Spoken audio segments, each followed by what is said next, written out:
Ei pessoal, então como o vídeo ficou longo que saiu antes, eu decidi então continuar hoje falando sobre a sequência dos próximos livros, porque o livro, acho que o vídeo anterior ficou com mais de 25 minutos e eu acho que ia ficar bem complicado continuar falando, meio que correndo sobre todos eles. Então vamos dividir em dois vídeos e agora eu vou conversar com...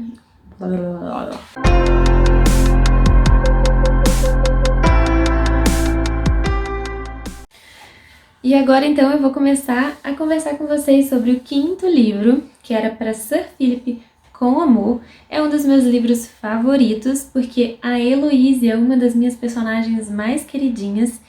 Ela é uma personagem extremamente forte, extrovertida, que sabe lidar muito bem com as palavras e ama se comunicar através de cartas.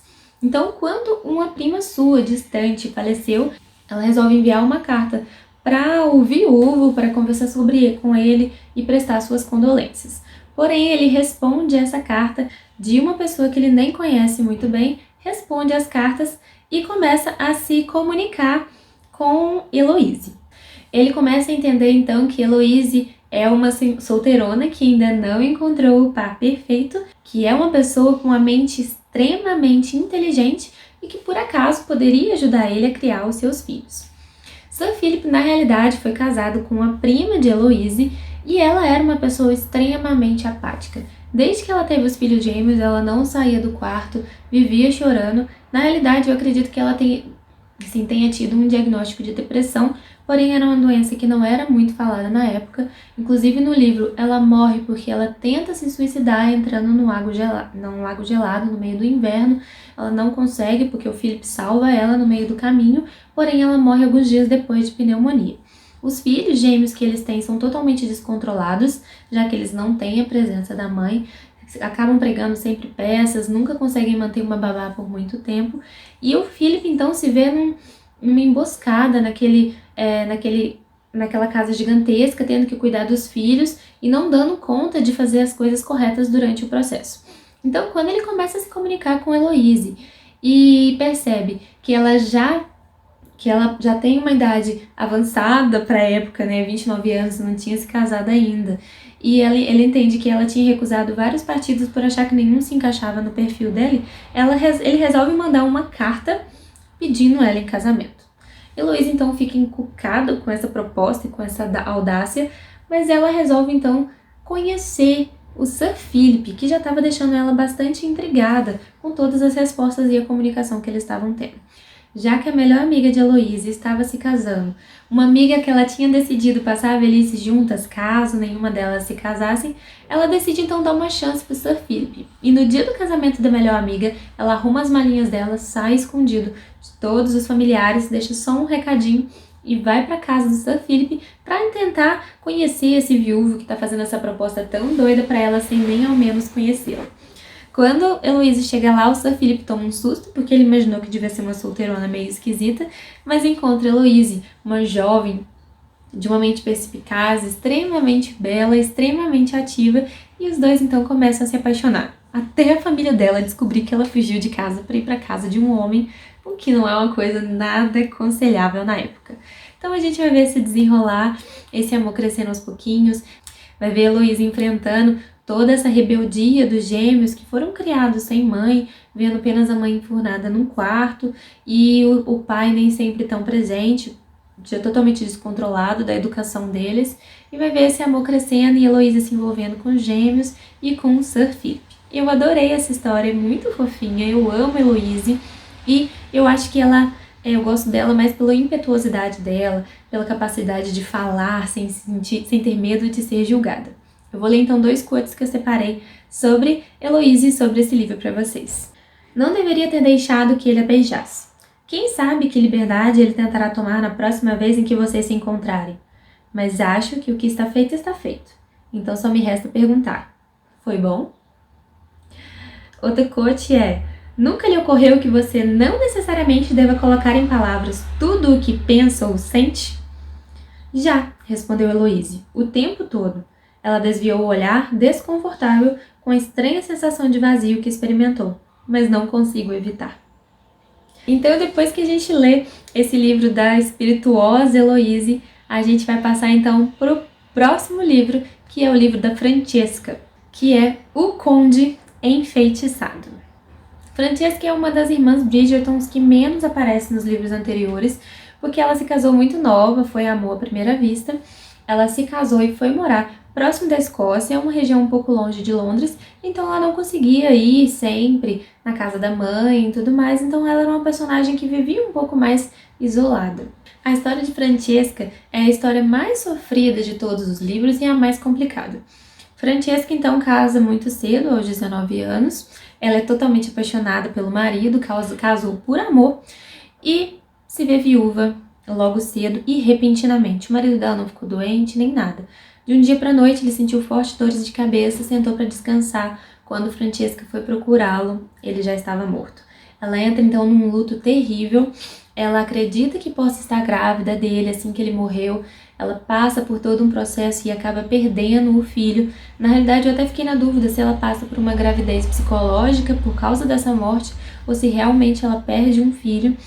Ela entra todo um dilema de uma pessoa nova, ser viúva. Ela era apaixonada pelo marido dela e ela se vê então totalmente sozinha, com um único companheiro que era o primo do seu marido e o melhor amigo dele, e também o melhor amigo dela, Michael. Michael, na realidade, é apaixonado por Francesca desde o primeiro dia que a viu. Porém, como ela estava se casando com o seu melhor amigo e o seu primo, ele decide então que isso nunca ia sair da cabeça dele. Ele resolve então viver a vida na libertinagem, tentando esquecer Francesca até achar alguém com quem ele possa se apaixonar. Porém, 4 anos depois, quando seu melhor amigo morre e ele herda tudo do primo dele, ele começa a se sentir um grande impostor. Ele era um primo que amava o primo dele. Ele não desejava, nunca desejou nada do que o primo dele tivesse. E ele começa então a se sentir extremamente culpado, achando que ele poderia ter influenciado a morte do primo simplesmente por amar Francesca. E a partir do momento então que os dois começam a se envolver, justamente porque Francesca vê em Michael um único amigo, um único apoio, consolo, e eles começam a se apaixonar nesse processo, ele se sente um impostor maior ainda. Como, depois de ter herdado tudo que o primo dele tem, ele poderia ficar com a esposa do primo? Ele não se sente capaz de passar por isso, e a gente vê nesse livro então um dilema pesadíssimo sobre amizade, sobre traição, sobre o luto e como que o luto pode interferir na vida de uma pessoa, e sobre a possibilidade de encontrar um novo amor após a perda de um amor anterior. Então esse é um livro mais pesado, porém é um livro bem interessante, que deixa um quentinho no coração e que vale a pena a leitura. Vou deixar aqui então os 2 quotes que eu separei e vocês vão entender mais ou menos o que eu estou falando. Em toda a vida ocorre um momento decisivo. Um instante tão extraordinário, tão claro e tão nítido que temos a sensação de havermos sido golpeados no peito, deixados sem fôlego, sabendo, sem a menor sombra de dúvida, que a nossa vida jamais será a mesma. Segundo quote. Não havíamos saber ou compreender o amor que existe entre marido e mulher, mas não pode ser tão grande que a perda de um destrua o outro. Então esse é um livro mais sentimental, mais pesado, mas é um livro diferente dessa série e que fez todo sentido no contexto geral. Super valeu a pena a leitura. Vamos começar então sobre os 2 próximos livros, que são sobre os 2 filhos mais novos da família Bridgerton, que tem uma distância grande até em relação aos outros e que são extremamente amigos. A gente vai começar então sobre os livros de Hyacinth e de Gregory. Vamos lá! O livro de Hyacinth se chama Um Beijo Inesquecível e é uma leitura mais eletrizante, mais empolgante, e eu gostei bastante. Mais uma vez a gente tem a questão da paternidade nos livros da Julia Quinn na série Os Bridgertons. Hyacinth e Gregory se conhecem então no recital, que é neto de sua amiga Lady Dunbury, que é apaixonada por Hyacinth. Lady Dunbury é uma... Gente, eu não sei se é assim que fala não, mas eu falo assim, tá? Ela é uma senhora da alta sociedade que apavora todo mundo porque não tem papas na língua e fala a verdade sempre. Doa quem doer. Garrett, na realidade, é um famoso conquistador e Hyacinth nunca deu muita bola pra ele, principalmente porque ela não tem intenção de se casar tão cedo e muito menos com Garrett. Ela quer uma pessoa que seja companheira, que ela possa conversar para ter um amor calmo e tranquilo, alguém que consiga entender a sua atividade, a sua complexidade. Hyacinth tinha o hábito de visitar constantemente a Lady Danbury para ler para ela livros, lerem juntos. Ela lia em voz alta enquanto a Lady ouvia, e assim elas criavam uma relação onde ela ia todas as terças-feiras na casa da Lady ler esses livros para ela. Num desses dias, Garrett aparece na casa da Lady com um diário de uma avó sua italiana que ele descobriu depois de muito tempo, e como Hyacinth falava italiano, ela resolve então ajudar Garrett a traduzir esse livro. Porém, na realidade, esse livro se revela um mistério maior do que ele imaginava. Garrett tem problemas de relacionamento com o pai e tem certeza que assim que ele morrer vai herdar a propriedade totalmente falida e cheia de dívidas. O pai é um gastador inveterado, um apostador e que não tem nenhum apreço pelo filho. E Hyacinth, ao começar a traduzir esse livro, percebe que a avó dele deixou alguns colares escondidos na casa do pai. E aí começa então esse mistério. Hyacinth, que não é uma pessoa muito fácil, decide que vai investigar isso com o Garrett e não tem jeito de que ele deixe ela para trás. Então esse livro envolve invasões, envolve tudo de errado que uma mulher pode fazer naquela época, tá? Então ela começa a se envolver nessa história num nível tão grande, até sair às escondidas à noite com o Garrett para tentar invadir a casa do pai dele, e ela se compromete de todas as formas possíveis com ele. Então a partir daí a gente já sabe que tentando resolver esse mistério, eles acabam se apaixonando, e o mais gostoso é ver como eles se apaixonam, porque são dois personagens extremamente fortes. Eu gostei muito do Garrett, eu gostei muito da Hyacinth. Eles são de mentes ágeis, pensam rápido, enfrentam as adversidades. É muito legal ver como ele tenta proteger ela de ser descoberta, né, e evitar que ela tenha honra comprometida. A partir daí a gente vê que vai se desenvolver uma amizade bem interessante com um amor de pano de fundo. Então eu separei aqui 2 quotes que eu vou mostrar pra vocês, e essa história é mais legal porque, além do amor, a gente tem uma história de detetive de fundo que vale a pena conferir. Primeiro quote: e Garrett St. Clair não era o tipo de homem com o qual deveria gracejar. Estava ciente de que brincava com fogo, mas de alguma forma não conseguia parar. Sentia como se cada frase que deixava os lábios dele fosse um desafio e ela precisasse fazer uso de toda a inteligência só para manter o mesmo ritmo. Se aquilo era uma competição, queria ganhar, e esse seria o seu erro fatal. Na realidade, Hyacinth era uma pessoa tão inteligente e ela não queria de forma alguma casar com alguém que não desafiasse a mente dela. Por isso que é legal ver esses dois se envolvendo, um jogo de inteligência e uma caça ao tesouro ao mesmo tempo. Próximo quote. Mãe, interrompeu Hyacinth pousando a xícara firmemente sobre o pires. Não importa. Eu não ligo de não ser unanimidade.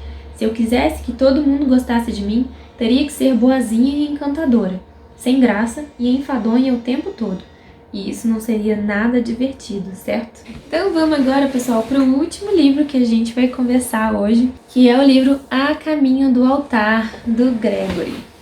Bom, esse livro parece realmente uma sessão da tarde, daquele livro que o cara tem que perseguir a noiva, não deixar ele se casar com outra. Então vou explicar mais ou menos o que aconteceu. Gregory é o filho mais novo da família Bridgerton. Também, por ser o homem mais novo, ele se sente sempre um pouquinho menosprezado. Ele acredita que os irmãos não dão a relevância que ele precisa, então sempre tratando ele como criança. Ao contrário também de todos os outros irmãos que acabam encontrando um amor aos trancos e barrancos e nem sempre acreditam tanto nele, Gregory sempre acreditou no amor. Até porque ele tem o relacionamento dos pais, sendo que ele nem conheceu o pai, como um exemplo, e de todos os irmãos anteriores que acabaram se casando por amor. E ele acredita que o amor vai chegar para ele de uma forma reconhecível. Ele acha que vai ser aquela energia que vai vibrar o ar, e ele simplesmente vai descobrir que está apaixonado e que essa pessoa vai ser o amor da vida dele. E exatamente isso acontece. Ele então está numa festa, encontra Hermione e sente toda essa eletricidade no ar. Só tem um problema. Hermione já está apaixonado por outra pessoa e não quer saber nada de Gregory. Porém, ele vai conseguir a ajuda de Lucinda, que é a melhor amiga de Hermione, e ela acredita que Gregory seja muito melhor partido do que o rapaz que Hermione está apaixonada. E ele acredita que ele seria capaz de fazer a amiga dela feliz. Ela então começa a ajudar o Gregory a conquistar a melhor amiga e assim fazer com que ela consiga se casar e ser feliz.